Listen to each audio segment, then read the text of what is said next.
Shalom. First and foremost, I like to give all praises, honor, and glory to Yahweh, Bahashem Yahushai, Bahashem Rakakwadash. Double honors to the elders and the apostles of Great Millstone that rule well, and peace and salutations to the elect of Israel, to you I say Shalom. Lord willing, this lesson is edifying to the flock of Yahweh, Bahashem Yahushai. And this is a movie, I forgot from what year, but it's called No Escape. And it's actually real spiritual when you look at it. So what you see is two Edomites on the cover, and it says no rescue, no refuge, right?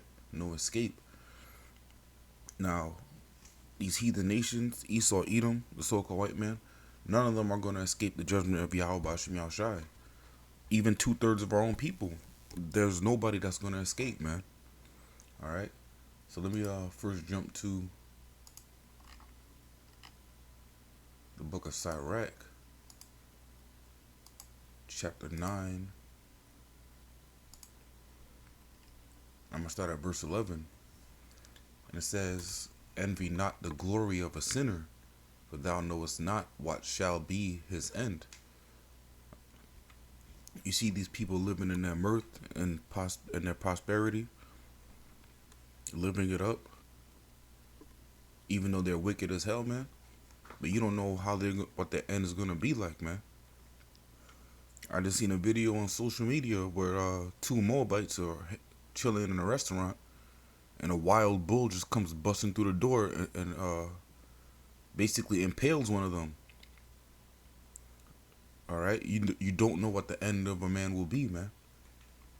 All right, Sirach 9:11. "Envy not the glory of a sinner, for thou knowest not what shall be his end. Delight not in the thing that the ungodly have pleasure in, but remember, they shall not go unpunished unto their grave." Again, there's going to be no escape from judgment, man. And everybody thinks they could get away with it because judgment doesn't happen immediately. All right, actually, let me get that. I believe it's Ecclesiastes 7.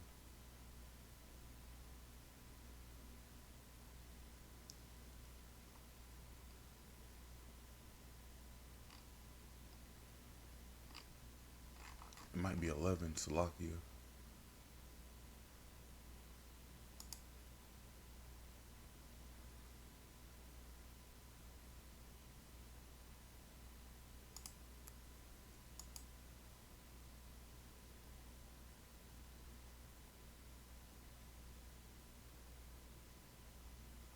Hey, yo, it might be 7, Salak.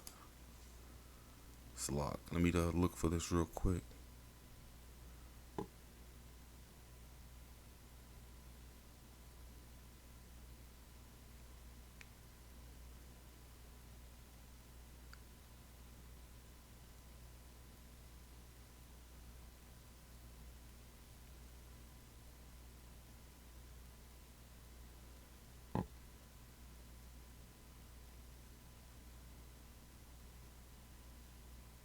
Wow, I can't. Salakia, bear with me 1 second.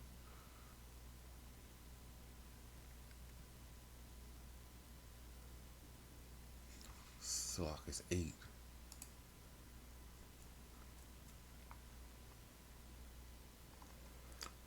Ecclesiastes 8:11. "Because sentence against an evil work is not executed speedily, therefore the heart of the Son of Man is fully set in them to do evil." All right. Just because you don't get judged immediately doesn't mean you won't get judged. Again, there's no escape. Though a sinner, verse 12, "Though a sinner do evil 100 times, and his days be prolonged, yet surely I know that it will be well with them that fear the Most High, which fear before him.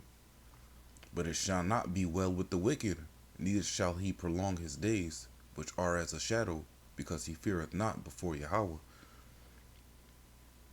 Yeah, even though they keep getting away with their wickedness, even though they gain prosperity in their wickedness, doesn't mean it's gonna end well for them, man. All right, let me jump over to. So I didn't mean to click that.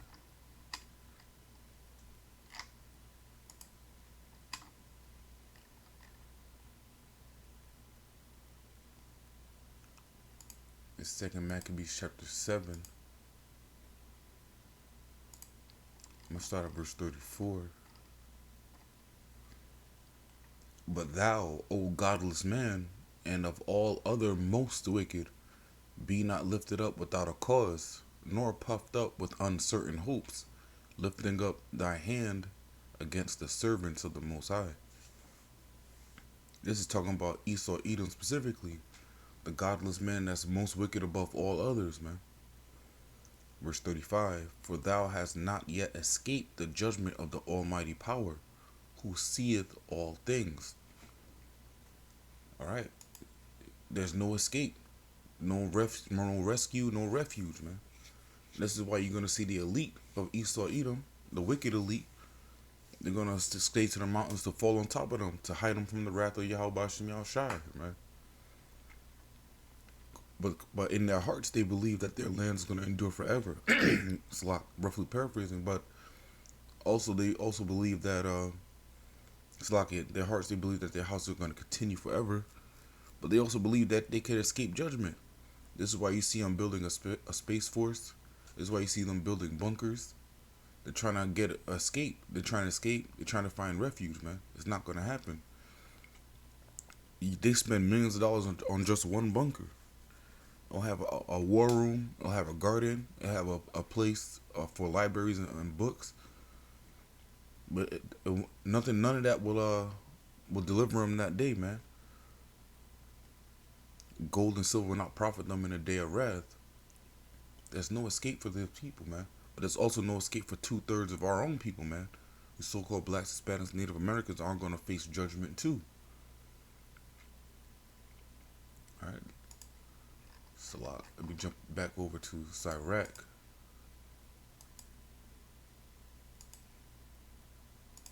Chapter 16. I'm going to start at verse 11. And if there be one stiff-necked among the people, it is a marvel if he escape unpunished. For mercy and wrath are with him. He is mighty to forgive and to pour out displeasure. You see, the grace of Yahweh Bashem Yahushai is great, is mighty. But on the other side of that coin, his wrath is mighty too. But it's a marvel if somebody escapes unpunished. Nobody's going to escape unpunished, man. Right, there's a few exceptions, but like people like Enoch who's been translated, but nobody's going to escape unpunished. Verse 12. As his mercy is great, so is his correction also. He judges the man according to his works. The sinner shall not escape with his spoils, and the patience of the godly shall not be frustrated. You see the wicked having prosperity in their wickedness. But he's not going to escape with their spoils, man. He came in with them, he's going to leave with nothing, right? And it says that in Timothy, man. It's a lock.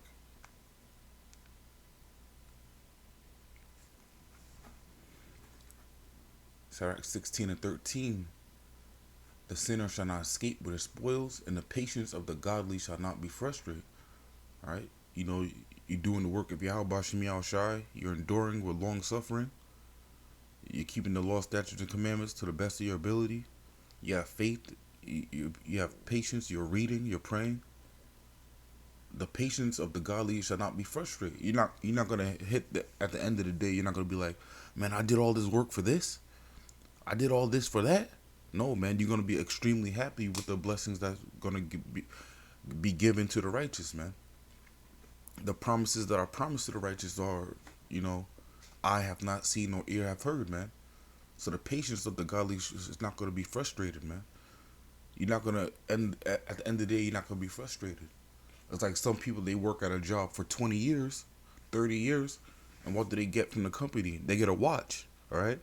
That's frustrating. I put in all this work for 20, 30 years, all right? And that's a lot of time, man. It's not a lot of time in the eyes of Yahweh Shem Yahushai, but in the eyes of a mortal man whose days are 100 years, 30 years is 30% of your life. You give 30% of your life to a company, and they give you a watch, man?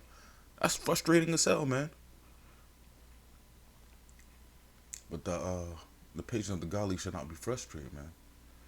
That's why we gotta constantly endure, man. Cause the prize, the reward at the end of this, man.